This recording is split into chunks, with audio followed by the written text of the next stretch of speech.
एकनाथ खडसे भाजपच्या उमेदवार रक्षा खडसेंच्या प्रचारामध्ये सक्रिय झाले आहेत। खडसेंचा भाजप प्रवेश रखडलेला असला तरी भाजपच्या रावेरच्या उमेदवार रक्षा खडसे यांच्या प्रचारासाठी ते मैदानात उतरले आहेत। वरिष्ठांच्या सूचनेनुसार रावेर लोकसभेच्या भाजप महायुतीच्या उमेदवार रक्षा खडसे यांच्या प्रचारास सुरुवात केल्याचे एकनाथ खडसेंनी म्हटलं। तर एकनाथ खडसेंनी आधी आमदारकीचा राजीनामा द्यावा, त्यांची भूमिका संधिसाधूपणाची असा आरोप गिरीश महाजनांनी केला।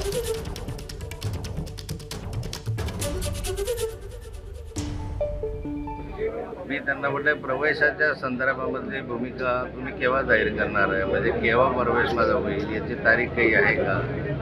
त्यांनी सांगितलं निश्चित प्रवेश आहे, विनोद तावडे साहेबांनी सांगितलं निश्चित प्रवेश आहे, बावनकुळे साहेबांनी सांगितलं प्रवेशाबद्दलची तारीख जी आहे ती आम्ही तुम्हाला कळवणार आहोत, तुम्ही कामाला लागा।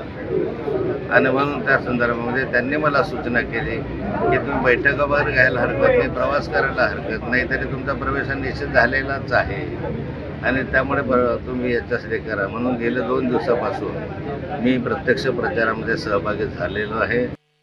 मला कळालेलं आहे की ते आता प्रचाराला लागले। खरं म्हणजे ते आमदार राष्ट्रवादीचे आहेत, ते राष्ट्रवादीचे आमदार आहेत, ते अधिकृत आमदार आहेत। तर त्यांनी ॲटलिस्ट त्यांनी राजीनामा तरी दिला पाहिजे त्या पदाचा। तर लोकांमध्ये थोडासा गैरसमज तयार होतो की बाबा ही काय पॉलिसी दर 6 महिन्यांनी 8 महिन्यांनी।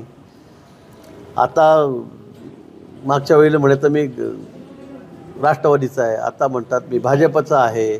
आता 2-3 महिन्यांनी पुन्हा निवडणूक लागली तर मुलगी म्हणतात तुतारी घेऊन उभी राहील। मला वाटतं हे लोकांना असं राजकारण आवडत नाही, हे आता कालबाह्य झालेलं आहे। म्हणून मला वाटतं त्यांनी काही एक भूमिका घेतली पाहिजे, नाही तर राजीनामा दिला पाहिजे आणि मग काम केलं पाहिजे। संधी साधूपणाची भूमिका वाटते यार काय दुसरं काय म्हणणार। एबीपी माझा, उघडा डोळे बघा नीट।